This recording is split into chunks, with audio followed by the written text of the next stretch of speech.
తల తీస్తే తలని ఇలా లాగుతాడు ఒక చేతితోటి, వెన్నపూస వస్తుంది తలతో పాటు. చేతులు ఎత్తి దండం పెట్టి అలా చూసుకుంటూ ఉండిపోవడం, మనం ఇంకేం చేయలేం. హాయ్ ఫ్రెండ్స్, నేను మీ హరిగాడు. Welcome to my channel. ఈరోజు మహావతార్ నరసింహ సినిమా 2Dలో ఇంకోసారి వెళ్ళి చూశాను. ఫస్ట్ టైం నేను 3Dలో చూశాను. నాకు చాలా మంచి ఎక్స్పీరియన్స్ కలిగింది. సో ఫ్యామిలీకి కూడా చూపించాలనుకున్నా.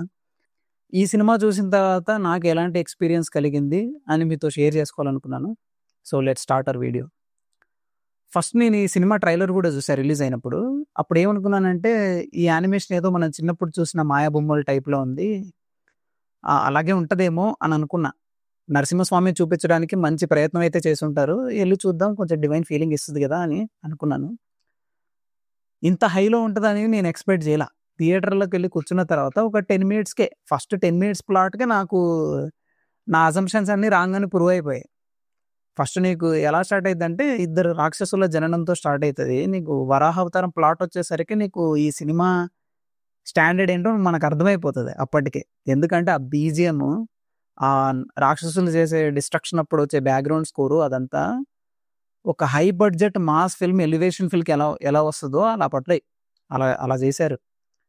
సో మామూలుగా మనకు నచ్చిన హీరోకి మనకు మాస్ ఎలివేషన్ వెనకాల బీజిఎం పడితేనే మనకు ప్యూర్ గూస్ బంప్స్ వచ్చి హైతో పోతాం మనం. అది దేవుడు అవతారానికి పడితే ఎలా ఉంటుంది అనేది ఈ సినిమాకి వెళ్తే మీరు ఫీల్ అవుతారు డెఫినెట్గా. అలా హై నోట్తో స్టార్ట్ అయిన ఫిల్మ్ కంటిన్యూ అయింది. ప్రహ్లాదుడి జననం, ప్రహ్లాదుడి భక్తి, ఆ డివైన్ ఫీలింగ్ మనకు కూడా వస్తుంది. అతని భక్తితో మిగతా వాళ్ళు కూడా కొంచెం ట్రాన్స్ఫార్మ్ అవ్వడం అదంతా చూపిస్తారు. ఆ ఫీలింగ్ మనకు కూడా వస్తుంది. సాంగ్స్ కూడా చాలా బాగుంటాయి, మంచి ప్రొడక్షన్ వాల్యూస్తో తీశారు. ఇంకా మేజర్గా ఒక ప్లాట్ గురించి మాట్లాడాలి అంటే, నరసింహస్వామి అవతారం ఆ క్లైమాక్స్.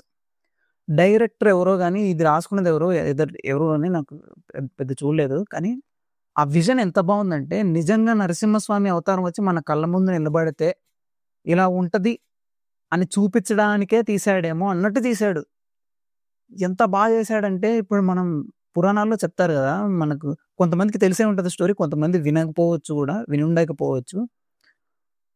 ఈ నరసింహస్వామి పురాణంలో చెప్పినట్టుగా నరసింహస్వామి అవతారం హిరణ్యకశిపుడు కొట్టుకుంటే ఎంత భీకరమైన బ్యాటిల్ జరిగింది, వాళ్ళు కొట్టుకుంటుంటే లోకాలన్నీ కంపించాయి, ఇలా రాసి ఉంటుంది కదా పురాణాల్లో. ఒకవేళ అది ఆ రాసునేది నువ్వు చూస్తే ఎలా ఉంటుందో అలాంటి ఫీలింగ్ మనకు కలిగిద్ది డెఫినెట్గా. లాస్ట్ క్లైమాక్స్ వచ్చేసరికి హిరణ్యకశిపుడు నరసింహస్వామి మధ్య జరిగే యుద్ధం చాలా ఇంటెన్స్గా జరుగుతుంది. అసలు నీకు ఆ యుద్ధం జరిగేటప్పుడు లోకాలన్నీ కంపించిపోవడం అవన్నీ నీకు ఫీల్ వస్తుంది. ఆ చూసినప్పుడు ఆ ఇంటెన్స్ ఫీలింగ్. నరసింహస్వామి అవతారం చూసిన తర్వాత నీకు అసలు మాటలు రావు. లాస్ట్ ఒక 10-15 నిమిషాలు అలా అలా ఉండిపోతాం థియేటర్లో. వెనకాల బ్యాక్గ్రౌండ్ స్కోర్ వస్తుంది, నర నర నర నర నర నర నరసింహ నమ అని. ఒక 6 చేతులు 4 చేతులు 8 చేతులు ఎన్నో ఉంటాయి, వేసుకొని నరుక్కుతా పోతాడు మొత్తం అందరినీ. రక్తపాతం. ఒక సీన్ ఉంటుంది, ఆయన తల తీస్తే తలని ఇలా లాగుతాడు ఒక చేతితోటి, వెన్నపూస వస్తుంది తలతో పాటు.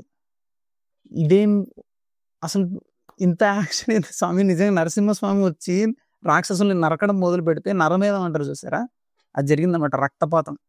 రక్తపాతం జరిగిపోయింది అక్కడ. ఆ సీన్ ఇచ్చిన హైతోని బయటకు వచ్చాం.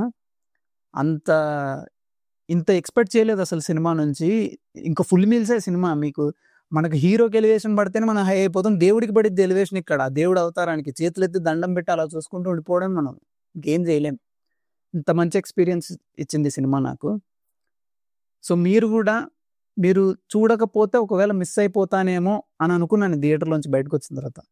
సో మీరు కూడా, మీకు వీలైతే కుదిరితే మీ దగ్గరలో ఏదైనా థియేటర్ ఉంటే వెళ్ళి చూడండి. మంచి సినిమా, మంచి ఎఫర్ట్, మంచి ప్రయత్నం. Prefer 3D. ఓకే, మీకు ఖచ్చితంగా నచ్చుద్ది, మీకు ఆ డివైన్ ఫీలింగ్ వచ్చింది, మీరు కూడా చాలా మంచి ఎక్స్పీరియన్స్ పొందుతారని నేను ఆశిస్తున్నాను. So thanks for watching this video. Thank you. మళ్ళీ ఇంకో మంచి వీడియోతో మళ్ళీ కలుద్దాం. Until then, bye bye.